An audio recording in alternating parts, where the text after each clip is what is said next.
Magandang umaga po. Magandang umaga po sa inyong lahat. Alexander Dexter Jules ng babalik para sa inyong update ngayong umaga. Yes mga kaibigan, let's talk about Flyers, Maymay Entrada, and Edward John Barber. Kahapon nga po ay natapos ang isang live concert ng ASAP na kung saan celebrate nila ang ika-30 taon ng existence ng ASAP at pangyak-nyak pa nga dito si Mr. Martin Nievera. And yes, of course mga kaibigan, isa sa bagay na ikinatuwa natin ay itong napakasarap panoorin na Kulitang Maymay, Darren, Edward, Donnie, Robbie, and Janine. So nasabi ko na mga kaibigan, isang bagay na talagang nakapag-hook sa akin ay yung mga behind the scenes na kaganapan ni na Maymay Entrada, Kuya Robbie, and the rest of the gang. Pero sa kabila ng mga kaganapang yan, may mga bagay tayo na nakita doon sa ASAP kahapon. Una ay yung medyo tabang, medyo snob, medyo iwas na attitude again ng dalawa, ni Maymay Entrada and Edward John Barber. Kitang-kita po natin, though there are times na magkatabi sila, most of the time Edward is so quiet and maybe because yung mga nakita nating clips ay medyo walang spiel masyado si Edward. And then nakita natin yung mga spiel ni Maymay, of which dahil sa live show po yun mga kaibigan, it's normal to have a little bit of chaotic spills ng mga hosts. Giggles, nandoon, tawanan, kulitan, nandoong napupush ni Maymay si Belle. Buti na lang wala masyadong chaos from the fandom of Belle Mariano and Donnie Pangilinan. And yung napupush ni Darren, itong si Maymay Entrada, na sabi ni Robbie ay huli sa kakulitan talaga ni Maymay at saka ni Darren. Pero we are so happy nandun always si Darren Espanto for marriage to Maymay Entrada. Every time na medyo na didistract itong si Maymay Entrada at hindi mapigilan itong mga giggles niya, itong mga tawa niya. And yes, of course, mga kaibigan, thank you so much on that, Darren Espanto. And hindi ka lang bestie ni Kim Chiu, kundi isa ka ding someone na talagang tinitignan ang kapakanan ng isang Meridel Maymay Entrada. Ay, ingat-ingat lang next time around because a little bit of push, naman Maymay is so thin, slim, and sexy lady, charot.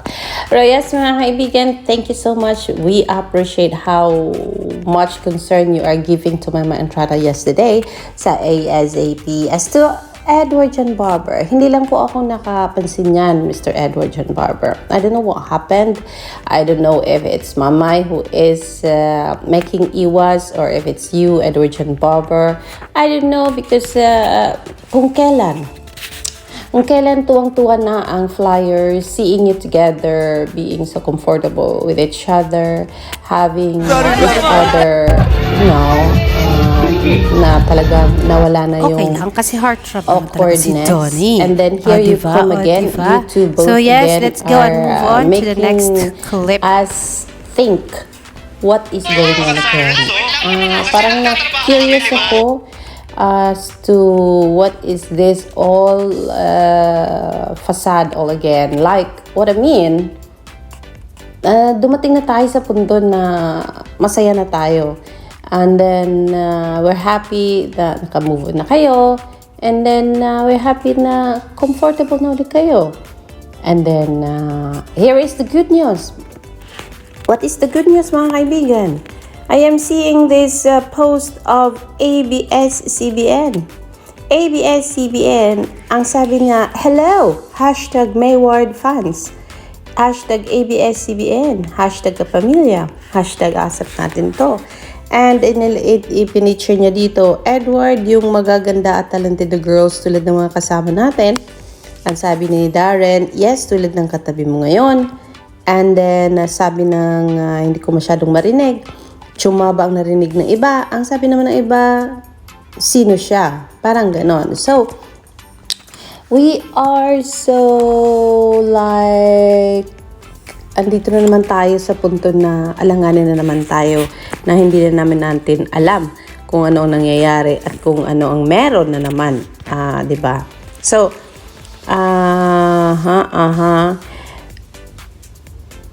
sabi daw kasi, gusto dito ng mga followers ni Mema Entrada and Edward John Barber na mag-send ng GCash sa post na ito ni ABS-CBN kung ano daw ang GCash number niya.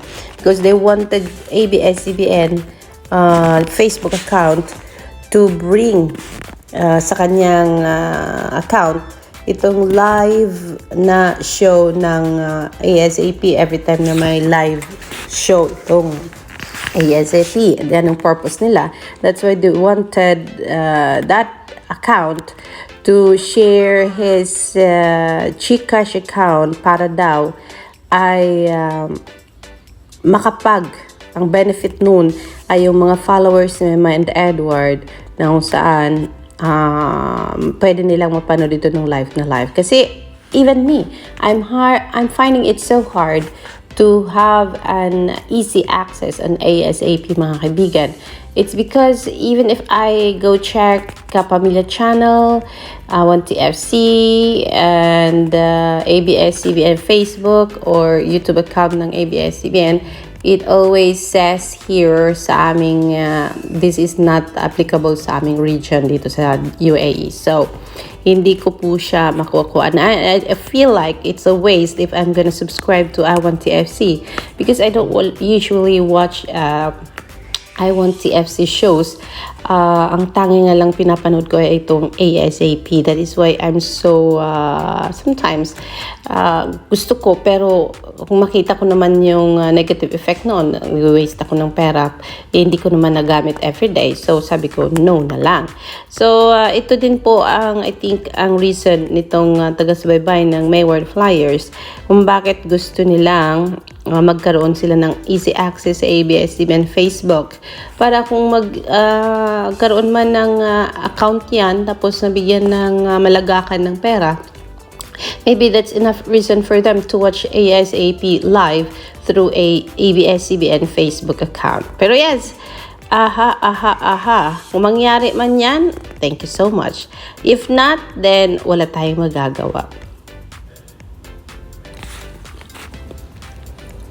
So yun na nga mga kaibigan, yun yung bagay na gusto nilang mangyari. Pero kung kailan Mayward itong sa ABS-CBN, doon naman nagka-problema itong si Maymay at saka si Edward. Like seeing them, parang nag-iiwasan kahapon sa ASAP ay talagang masyakit, o diba? Kasi nag-e-expect ka na maging smooth na muli sila, parang medyo nagka-problema ulit.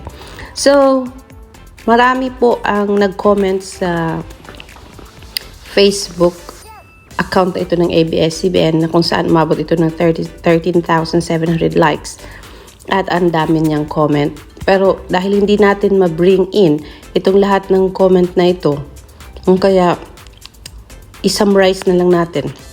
Sabi nila na miss nila ang Mayward, nabaliw sila sa Mayward noon, and there's no reason na bumitaw sila, mga kaibigan. Sabi nila, pinapanawagan pa nila na sana ibigay na sa Mayward Flyers ang pagkakaroon ng love team ulit ng Maymay at saka Edward together. Pero dahil sa mga hindi natin inaasahan, syempre na mga nang pangyayari, ito yung iba parang natatabangan, and sabi nila, ano ba ABS-CBN, bibigyan mo pa kami uli ng hope, or is this some kind of post lang na wala namang talagang bigat or weight sa inyo? Kasi nga po, Mayward, pag itinugtog mo kasi yung Mayward tapos i-post mo ABS-CBN, talagang parang ito na ba yun? Ibabalik niyo na ba ang Mayward for us? Pero dahil sa, ayan, wala naman talagang official announcement. So, sabi nila, aba, huwag niyo naman kaming paasahin kasi nasaktan na kami ng ilang beses. Sana naman, kung ganyang may post kayo ng ganyan, sana official na. And that you'll bring them back together again para magiging masaya ang lahat. Huwag yung maaasa kami, tas wala naman palang pupuntahan yung aming pag-asa, di ba? So, ayan. Some people are asking for movies having JM Fiang and Edward and Maymay together. Merong Colette together, Kim Pao together with Mayward. Yung mga bagay na ganyan, mga kaibigan. Pero one thing ang gusto ko talaga, no? Alam niyo ba? Ipasok sa PBB collab itong si Maymay tsaka si Edward again. And so that ma-ignite uli yung talagang ma-ignite. Kasi ipapasok sila muli doon. And ayun, wala silang choice kundi harapin ang isa't isa every day and every night. Diba? Napakagandang talagang thoughts yan. Talagang pinipray ko yan. Alam niyo ba yon, Mayward Flyers? Pinipray ko talaga yan. And gustong-gusto kong ibalik sila. And then, yung setup ng PBB collab, it's about talent, it's about acting, it's about singing. Kasi nga, it's a collab. Then, bring in the best star magic artists sa PBB. And ipasok din ng GMA, yung pinaka-the best din nila from Sparkle Talents. And bring them all together in one big show. Just cool.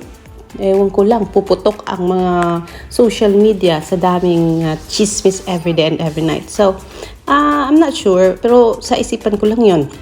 And then they will have this singing competition, acting competition inside, hosting, and then everything na. Ilalabas doon, sayawan, and contemporaneous, lahat ng contemporaneous dance. And then, speech ba yun? Hindi pala dance yun. Yan pala yung dance sport pa lang iniisip ko. Yung mga ganong bagay, PBB. And then, labas nila yung mga ugali nila doon. Walang pihik-pihik, walang tago-tago. Yung talagang totoong-totoo, di ba? Pagpapakatoo ang team ng PBB at saka, companionship, friendship, being a family. At the end, yun, maging united sila, magpapakatawaran, mga ganun, papapatawaran. So yes, mga kaibigan, it's a thought na I don't know, bibigyan ba ng pansin ng ABS-CBN and GMA, kasi nakikinita ko, it's going to be the biggest show in the Philippines, o diba? Yung talagang aabangan, hindi lang ng Pilipinas, kundi ng buong mundo. Kasi it's the first collab ever and bringing in the best artist ever. Parang yung show ng Korea na talagang pinapasok nila yung mga artista nila sa isang show kung saan sinusundan din ng Korean every day and every night. Pero syempre, yes, mga kaibigan, napalayo na tayo sa ating usapin. All I want is kung ibabalik si Mayward, please do the official announcement, ABS-CBN. Huwag niyong huwag mong bigyan ng hope ang Mayward Flyers kasi most of them are matatanda na masasaktan lang yung matatanda, o diba? So this is Alexander Lex the Juicy ng ating latest update, o diba? I will bring you more later, mga kapamilya, kasi nga po, it's Monday, trabaho day na naman po. So see you in a bit. Magandang umaga.